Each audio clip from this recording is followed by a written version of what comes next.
Hey pals! So today I am redoing a project that I did like a decade ago. I have a sewing stool and it used to be my grandmother's, but now it's mine. It's been mine for like 20 years. And about 10 years ago I sanded it down and repainted it and replaced the foam and put a new cover on it, everything. Well, I feel like I want to refresh it. I'm not down with the pattern anymore. So we're just gonna redo it all. We're gonna redo it. Alright, so let's go. I couldn't find the flathead that I used when I was taking my couch and chair apart, which was hella frustrating. Using the claw of a hammer works to remove the staples, but not recommended for something like this. It was so much easier with the screwdriver. Magnetic tip, perfect width for the staples, so you didn't have to just like pull half out on all of them and then pull the rest out with pliers or something after. Like, yeah, I had to do that with some of the staples on the couch and chair project, but not every single staple. AK, that was dustier than I thought it was gonna be. Ooh. Okay. Well, let's just. I'm just. I'm gonna put you down for a second.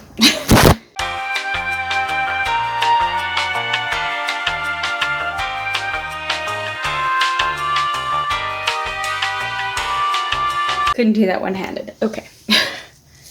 Whew. God damn. This is why we replace our padding every once in a while. Cause it I just kicked up more dust than I thought it would. Cause it gets dusty and you need to probably replace it more than every 10 years. When I actually can get the foam for my couch cushions, I'm actually a little scared as to what that's gonna look like. Anyways, okay. Back to Stoof. For this part, I used 100 grit sandpaper. Now, I know that if certain people see this, they're going to be like, why are you using 100 grit to strip paint? You should be using 60 to 80. And yeah, I'm well aware of that, and in a perfect world, that's what I'd be doing. But when you don't have any of that kind, and 100 is the coarsest you have, and you have a restricted budget, so can only use things that you already have, you, you make do. And really, for my personal purposes for this project, I was cool with not getting a lot of paint off. I just wanted to make a more textured surface so the paint would adhere better. I wasn't going for perfection. If it were for somebody else, that would be different. But I'm really trying to go with a more done is better than perfect mantra with things in my life for personal projects. In these instances, as long as what I'm generally aiming for is achieved, it's cool. I'll leave the stressing for when I'm doing something for somebody else, and so it must be perfect in those cases. Though I am struggling with this with my writing. I will admit that.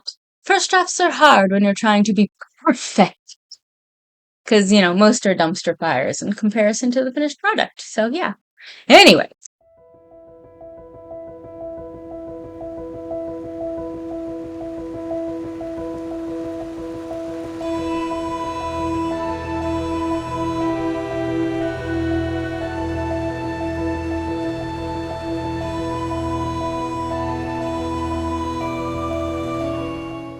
after wiping down my 100 grit sandpapered sewing stool, I got out my paint.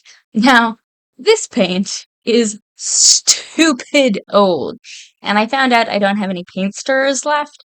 But you always need to stir up your paint if it's been sitting for a bit. So I grabbed some bamboo skewers that I had on hand, and I used that instead. I don't think it was a great stand-in, but it was better than nothing. And when I say that the paint is old, I seriously can't remember the last time I used it. I mean, I know it was for sure pre-plague, but aside from that, no goddamn idea. No idea at all. And like the paint wasn't even new to me. It was left over from somebody else's project, and they were just gonna throw it out, but gave it to me instead when I said I needed paint of that color back then. So it's old. But it worked. I had to do 2 coats over all of the red, even though it's a primer paint combo thing, but that's all good. I mean, I half expected that because red is tough to fully cover in 1 coat.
I had painted the metal brackets or whatever they are.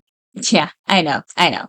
I use such technical terms all the time. Well, the brackets or whatever they are were gold from the last time I did this, but I didn't want them gold anymore, so I took some silver because that's what I was feeling, and I did them in that color. It wasn't perfect painting lines despite best efforts, but again, done is better than perfect. Done is better than perfect. Done is better than perfect. And it's inside anyways, so nobody's really gonna see it. So it's not perfect. It's like that TikTok trend, like, who's gonna know? Nobody's gonna know.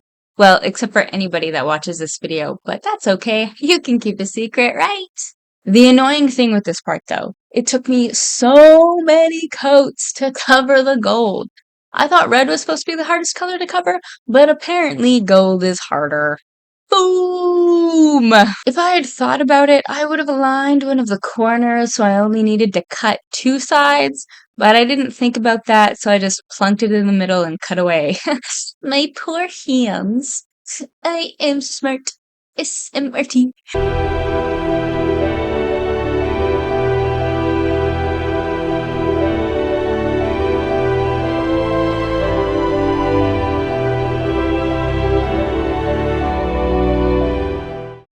Oh, I finally got to cut the fabric and staple it on, though.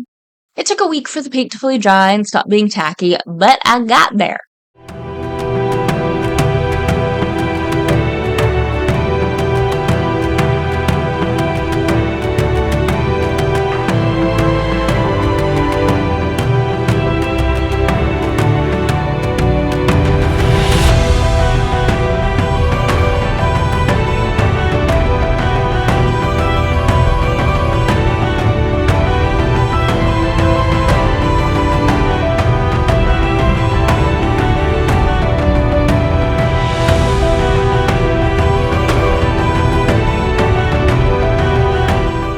This fabric has a little bit of a stretch to it, but even then, I didn't cut one of the lengths quite long enough. I mean, it was fine and worked, but I would have preferred to have a little bit more to work with, you know? Sometimes it's just how it is.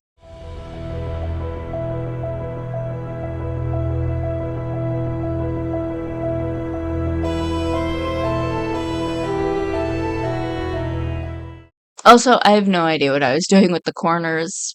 It's not how I did them the first time, so I don't know why I did it this way.